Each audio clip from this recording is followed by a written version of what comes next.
কবি সুকান্ত জন্ম শতবর্ষ উদযাপন কমিটির পক্ষ থেকে বৃক্ষরোপণ কর্মসূচি ও পথচারীদের মধ্যে চারাগাছ বিতরণ কর্মসূচি আজ খোয়াইতে অনুষ্ঠিত হয়। উক্ত অনুষ্ঠানে উপস্থিত ছিলেন বিধায়ক নির্মল বিশ্বাস, সুকান্ত জন্ম শতবর্ষ উদযাপন কমিটির সম্পাদক অরুণ পাল সহ অন্যান্য সাংস্কৃতিক ব্যক্তিত্বরা। গোপাল সিংহের report, Assam prime network. Sukanta জন্মজয়ন্তী উৎসব উদযাপন কমিটির পক্ষ থেকে আজকে চেরমা এলাকায় জেলা পশু হাসপাতাল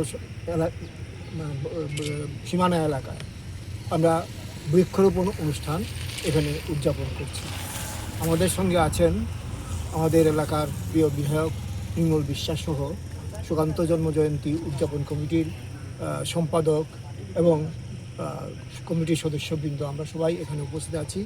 আমরা এখানে কিছু গাছ লাগিয়েছি বিভিন্ন ধরনের, পলাশ, দেবদারু, এই ধরনের গাছ কিছু লাগিয়েছি। আমরা এই গাছগুলি যাতে আগামী দিন সুকান্ত ভাবধারাকে আরও পরিপুষ্ট করার ক্ষেত্রে এগুলি কাজে লাগে, তার জন্য আমরা এলাকাবাসীকে বলবো যাতে এই গাছগুলিকে রক্ষণাবেক্ষণের দায়িত্ব কিছুটা নেয়। কারণ আমাদের পক্ষে সবসময় এই জায়গাতে রক্ষণাবেক্ষণ করাটা ঠিক হবে না বা পারবো না আমরা। তার জন্য এলাকার সম্পূর্ণ সহযোগিতা আমরা কামনা করছি।